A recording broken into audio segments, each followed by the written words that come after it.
morning, everybody. We've got a couple of quick interactivity pieces here. So before we get going, oh, is my clicker working? Apparently not. Cool. All right, quick feelings check. If you're online, you can type it in a chat. But fingers, hold them up. 1 through 10. How you feeling today?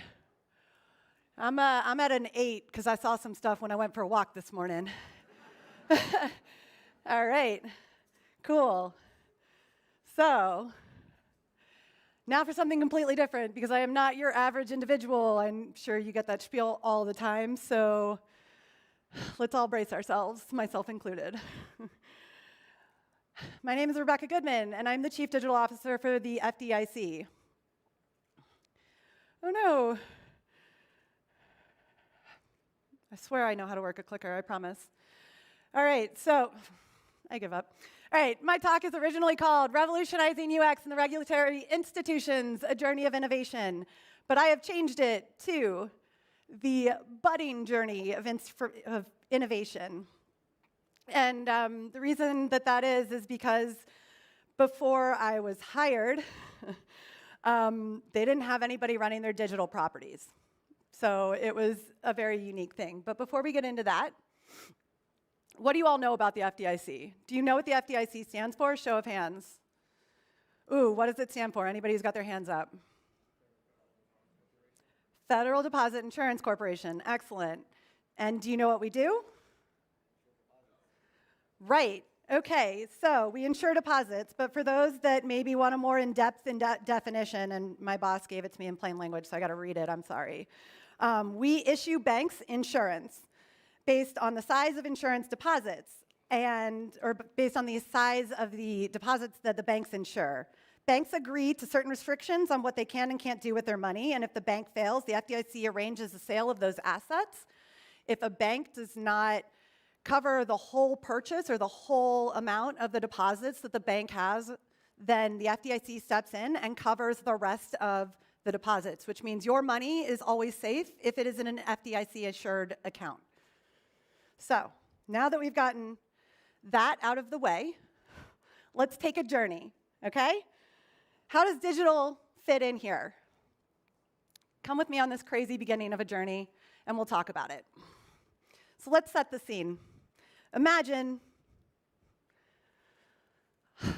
a recovering full-stack developer who has done their best to learn everything they can about the user experience, better the developer experience across the government, and has been tagged in for managing the digital properties at the FDIC. I've been given a greenfield situation, which if you're an engineer, you probably know what that is. It means that you're not constrained by prior work or technology. So it's basically blank slate to come in and fix the things. Sounds great, right? Oh my gosh, let's talk about how overwhelming. So, as we continue to move along, this is where we started. Super not pretty, not gonna lie to you. It's not cohesive, it's not consistent, it's all over the place. We have no consistent navigation across our internal properties, across our external properties.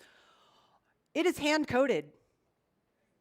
Like, I'm talking 2002 again, welcome.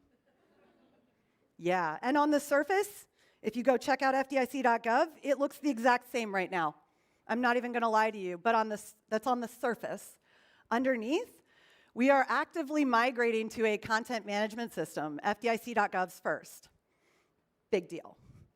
So, that's all well and good.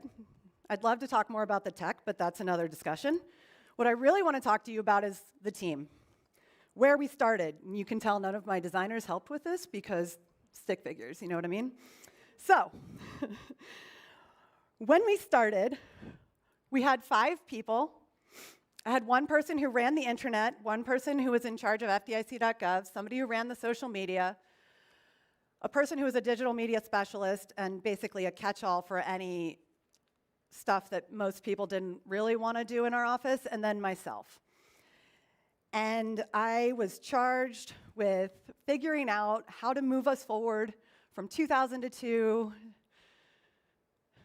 to 2019. I know it's 2024, but bear with me, okay? Like, I got to manage my own expectations. So, because we still didn't have any UX people, while we got our stuff done, and we did really good, we really gelled, our teamwork looked something like this. It was a bit of a struggle, but we got work done, we got everything completed on time. Our goal, though, was to somehow make it better. And how can we do that? Because as a team of 5, running the whole digital experience for this corporation, no consistency across anything, reporting to OMB about our progress, which, whew, that's a task. So OMB is the Office of Management and Budget, which reports directly to the White House. So it's like exhausting just thinking about it. You know what I mean? All right. But let's talk about where we went. Where we ended up going over the last 12 months has defied all odds in the federal government. I'm sure you hear about how hard, how long it takes to hire someone, how much effort. I mean, if you've applied to a federal job, you've probably waited for months and never heard anything until only to get a rejection saying you're not getting an interview. Try again next time. It's not fun. But I was able to hire 5 people, get 8 positions classified, and I'll explain what that means in a minute, and assemble a baseline dream team. It actually looks more like this. Now, I'm not going to lie to you, I did have my designer friend help because I cannot do magic with pictures. But don't be fooled. While we do have our foundational team in place, we still had a lot of work to do. So let's talk about the challenges and successes. The challenges we faced, we're still combating a lot of those today, but what does help, what the biggest challenge was how do I find the right people that will mix in with the team that I currently have, motivate our current team to push them to do better, and also somehow lay a UX foundational practice across this corporation that is very risk-averse and stuck in their ways. The number of challenges were immense. So in order to get, I remember we said we'd talk about the position classification in a minute. So to get a position to exist on usajobs.gov, you have to go through writing a position description, then you send it through something called classification, where they basically line it up with one of the government categories that some other regulatory agency has put out there. And then they have to say where you can list it along the job scope, as far as like salary, location, all of these other things. All of this takes anywhere from 2 to 8 weeks, depending on how overwhelmed the HR team is. When you get that back, after you've gone back and forth several times, you have to write a job analysis, which is what feeds into USA Jobs, and getting that posted takes another 4 to 6 weeks, and that's just to get the job out there. That doesn't even account for the 2 weeks it's open, the 3 weeks it probably takes a subject matter expert to review all those resumes, match it up with the specialized experience, and then send it on my way so I get a list of names I can interview. So imagine how long this process was taking. My first hire, I'd been at the FDIC for a year before I got my first hire on board. That is how much of challenges we've faced. I've been here 2 years officially last week. So just to give you an idea, most of my action here last 12 months. Very proud of it. Yeah, thank you. All right, so in 12 months, 8 position descriptions classified, 5 people onboarded. One of those people was, all of those people are related to content and UX, so content strategy, content design, 2 UX designers, and a product manager. And no lie, I waited for 3 months to get my content strategist on board. It was the longest, most painful wait of my life because we have no content style guide and we are in desperate need of some inclusive language. I'm not even going to lie to you. So those were a number of challenges. On the agency-wide side, we had a number of people that had never talked to their end user, but they were sure that they knew what their end user needed and wanted. And they would not hear of any any of your doubts about what they knew, because they knew. Let's talk about that, right? Ooh-wee. So, that in and of itself is a lot. Am I right? SpongeBob. My kid loves it. Yeah. All right, so challenges, they're tough. We're still combating a lot of it today. We've worked really hard with our stakeholders to bring them along. We'll come back to that in a moment. So again, the hiring process was a challenge. I ran over one of our key successes, which was the 8 position descriptions.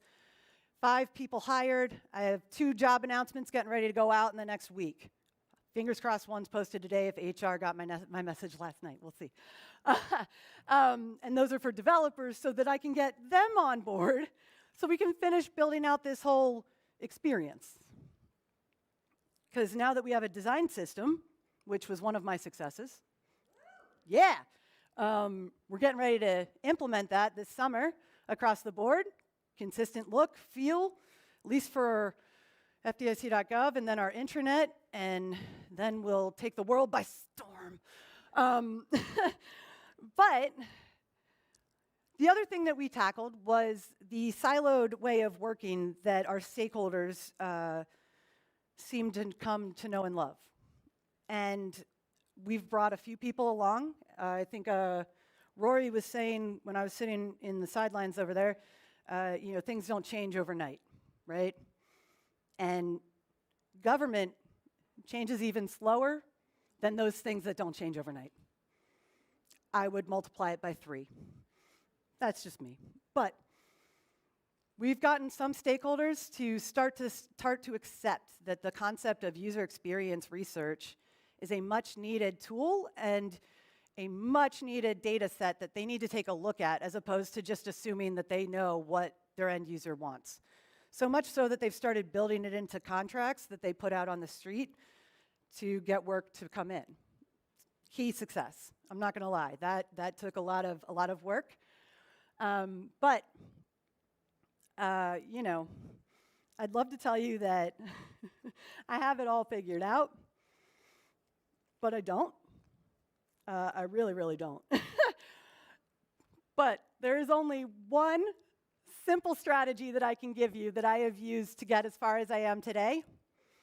It's very, very simple. Building relationships. It all comes back to building relationships.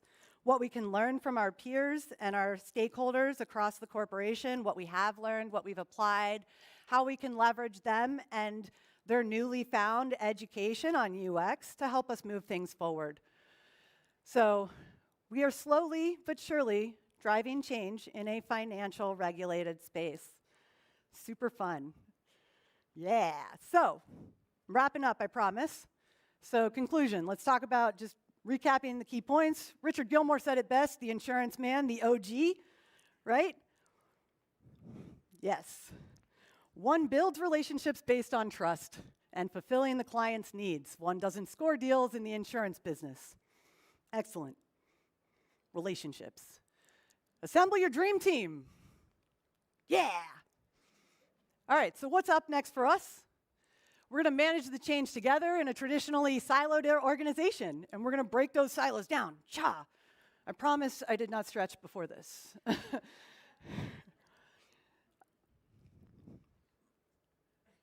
We're going to continue building the plane as we fly it.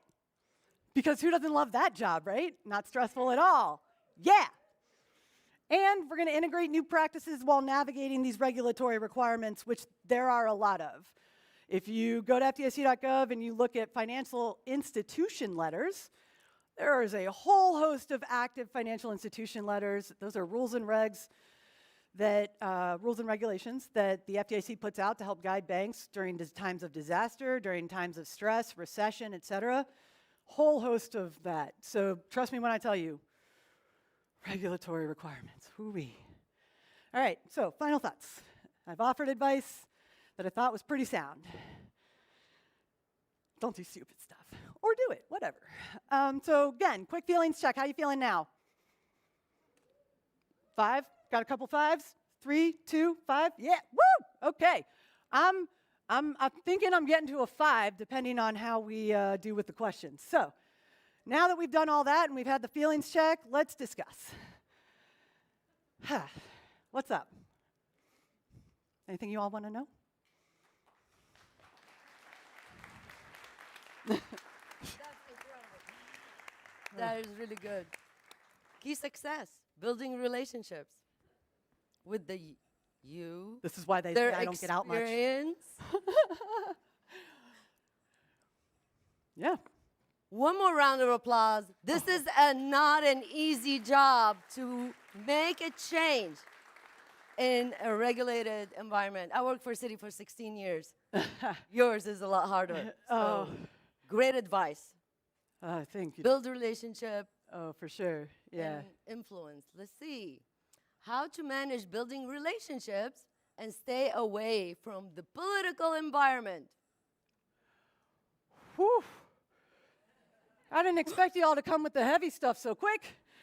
So the good thing about the FDIC is that we are actually not as political as most other agencies. We're independent, which means we're not appropriated. So we actually pay for ourselves, so to speak. So we don't go to Congress and pitch budgets every year. So we only have 5 political appointees in our corporation, and they're all members of our board. 3 of which are appointed by Congress, and the other 2 are appointed, but they're actually from the OCC. So the director of the OCC, which right now is the acting director Sue, and then Director Chopra from CFPB. So we work with our financial regulatory partners, and then we have 3 political folks that are there. How do I avoid it? My boss does a wonderful job of being amazing and insulating myself from it, but there are times when they make me put on real adult clothes and go talk to the big people, who then tell me, do X, do Y, do Z, and I'm like, all right, I'll get back to you. So I mean, they keep it the political environment's pretty negligible, to be honest there. Awesome. How do you encourage creativity in a highly regulated environment? Oh, dang, I wish Jamie was here. My first UX design hire, he came to me from Facebook, and he's brilliant. And I have tried to do nothing but continue to encourage creativity and put as little boundary as possible while giving requirements effectively. And then with my next 2 UX design hires, I've done the same thing. My goal is basically to give baseline requirements and see what people come up with, because I want you to push the boundaries. That's what I want. We've been stuck in 2002 for so long. How do we get to 2019, you know? Like, I'm just trying to get us there. So technologically speaking, I can do it, but I got to hire the smart people who know the things to get us to the creative part. I'm just trying to get us there, and I'm letting them do their work. I know what I know, and I know what I don't know. Let me be very honest about that. No, that's leadership, you guys. With such a challenging environment, what makes you so passionate about working for the government? I kind of love this question. Okay, so I'm a nerd, I'll be honest. I love this question. I've been working for the federal government for 13 years. I've been at a couple of different agencies now. And what makes me so passionate about working for the federal government is that I'm mission-driven. It's something bigger than myself. I'm not only helping a corporation, an agency, meet their mission and end goal, but in a very indirect way, I am helping all of you by keeping your financial security safe and sound. Thank by you. supporting the FDIC. Woo! That's amazing. Thank you. Yeah, so I honestly, mission drives me, and I'm proud to be a federal employee. I really am. Excellent. I think we have more questions. With so many layers of the business, how do you find the right person to route your needs and questions? We can skip. No, sorry, I wasn't listening because I was looking at the stars. Did somebody swear? They made me promise not to drop F-bombs, so I didn't. Have you seen any patterns to be successful building relationship with huge ... I really Fill want to up the blank. I don't know what the stars are. Have I seen patterns to be successful building relationships?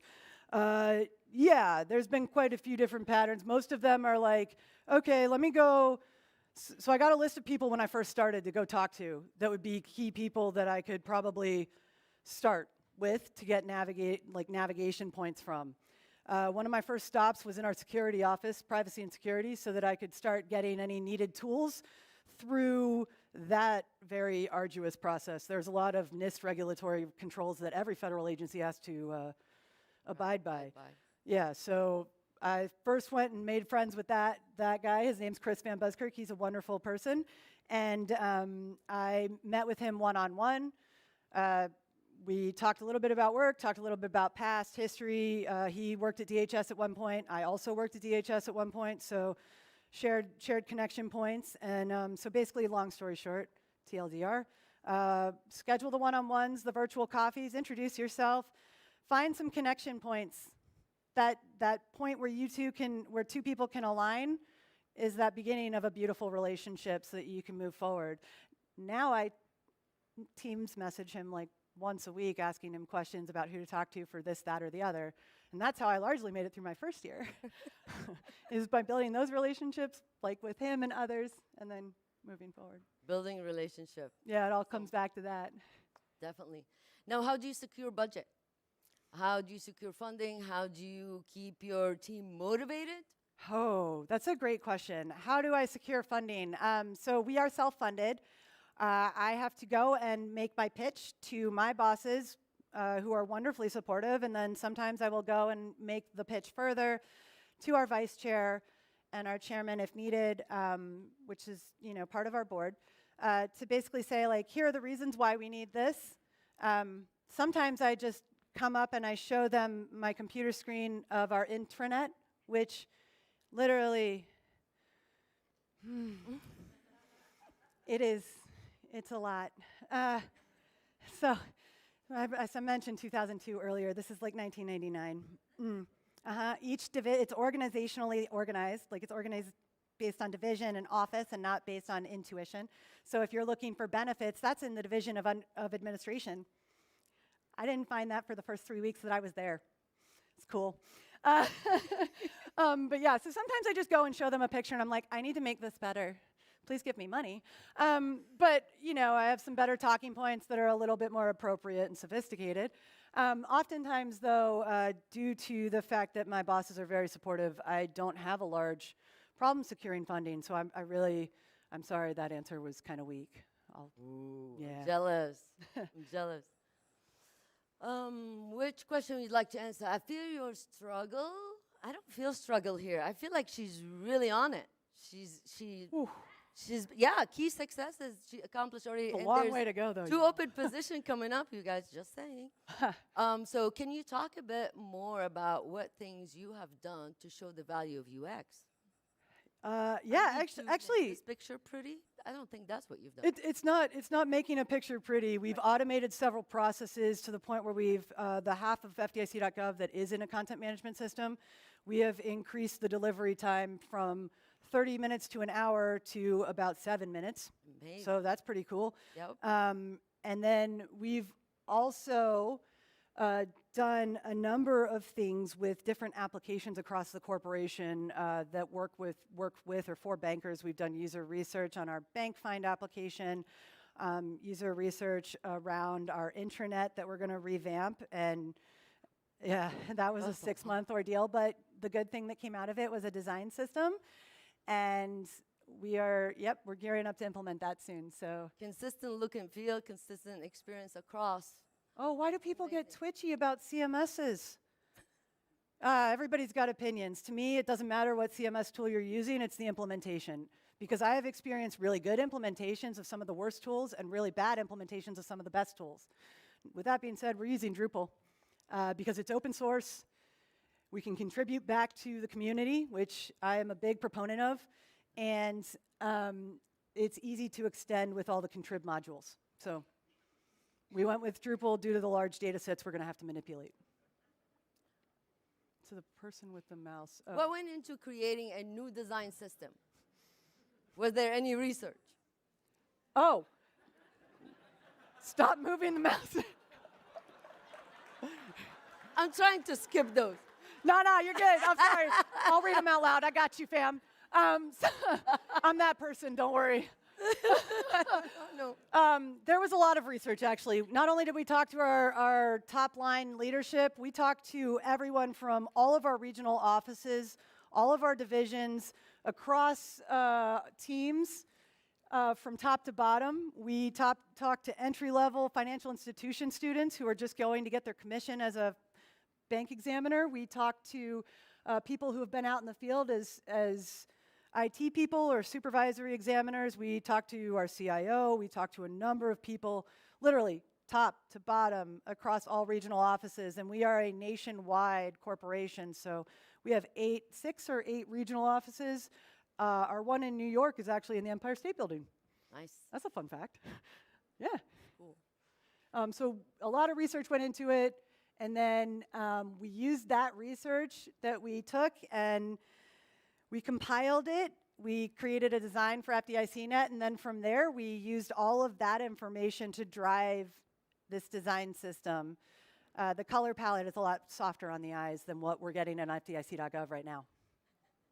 So you build the whole design based on users' needs. You did field research. You talked yeah. to everyone. You made sure the data is synthesized. All of it. And Did I miss something? What's going on now? any government website that are doing it right? You believe? Any government, well, first we do use USWDS, but it's a baseline, right? So USWDS, you can use it as a baseline or you can adopt it wholeheartedly, but I have mixed feelings about it in the idea that, like, I do believe in presenting the exact, like a consistent experience across government websites. I don't want, like, DHS or, like, USCIS, I don't want Custom and Border Patrol to look like NASA. And I'm pretty sure y'all don't either, right? So, like, there's some leeway there that we have with the US Web Design System. But, I missed the other one. Oh, well, all right. Dang. Any question you wish they asked? No, I mean, I'm here to answer the questions y'all want. Scrolling is going real fast. Dang. I don't know who's controlling this. I'm not a good dancer, but I can try. Oh, you're not in this? No. Nice job, Rebecca. Give right, thanks, Rebecca a big round of applause.